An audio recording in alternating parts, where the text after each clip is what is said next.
Mick Mulvaney is in as interim White House Chief of Staff, or acting White House Chief of Staff, can't remember. Anyway, a pretty relevant topic for Corey and David, who co-authored the book Trump's Enemies, How the Deep State is Undermining the Presidency, and Jason, whose book is The Deep State, How an Army of Bureaucrats Protected Barack Obama and is Working to Destroy the Trump Agenda. The reason I'm saying both those book titles again is if you haven't bought them yet, please go and do it, because they're great.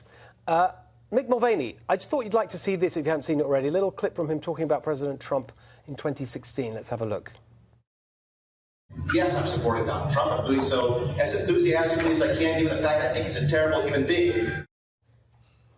Right, terrible human being. Okay, so I was just intrigued by the notion that he's the acting Chief of Staff, the interim Chief of Staff, and I was just wondering, David Bossie, since you were widely discussed in connection with this job, whether he's really just keeping it warm for you.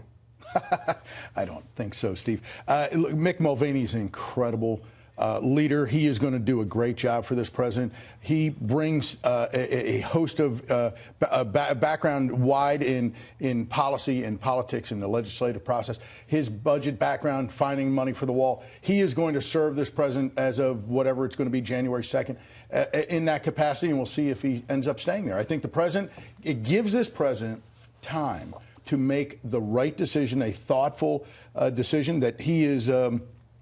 He wants somebody who's going to be with him through the 2020 election, and Mick Mulvaney and several others can help guide him that way, including you. Well, you know, it's a humbling thing to be on that list, Steve, to be honest. And so I do the best I can helping this president every single day. You know, Corey and I were with him on Friday and had a chance to visit with him and talked about a lot of these issues. And we talked about his future for the next 2 years. All right, very good. I'm not going to go any further. That was very interesting. I want to actually go back to our earlier topic because we had such a lot of interesting points on that about members of Congress going into lobbying. Jason, you pointed out a glaring loophole in the rules that are supposed to prevent the corruption. There's no prohibition for a member of Congress the day after to start to lobby the administration. Remember, there are 2.2 million federal employees. And so if you leave Congress, yeah, you can't go talk to your fellow congressman for a year in the House, 2 years in the Senate, but you can go talk to the administration all day long, and a lot of them do. And you had some points about how to solve you brought up term limits again, David, when we were talking about this. Because it dilutes the power of these members. If we have term limits, you have a lot more of them, and you'll have a lot more turnover amongst the staff.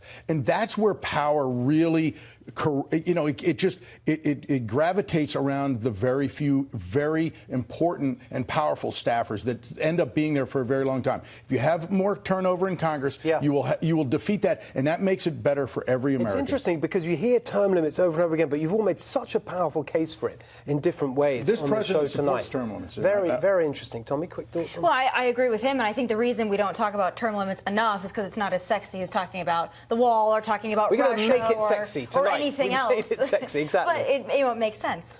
Look, the professional staff members, those that are running these committees, have all of the influence when their bosses come and go. Many of them stay there. And they are the individuals that, when they decide to leave Capitol Hill, demand significant salaries and have the opportunity to go back and influence the process unduly in a bad way. And that should change. And that's what we cover the whole time. There is this great story out that about a congressman who went to go meet with a secretary, but the secretary wasn't there. It was just the staff was there. He said, "Oh, I'm meeting with the B team." And they said, "Yeah, we be here before you, and we be here after you. We are the B team." There you go. Right, and that's, to be honest, that's why we focus, when we do Swamp Watch, we look at the staff just as much as the members. All right, thank you, everyone.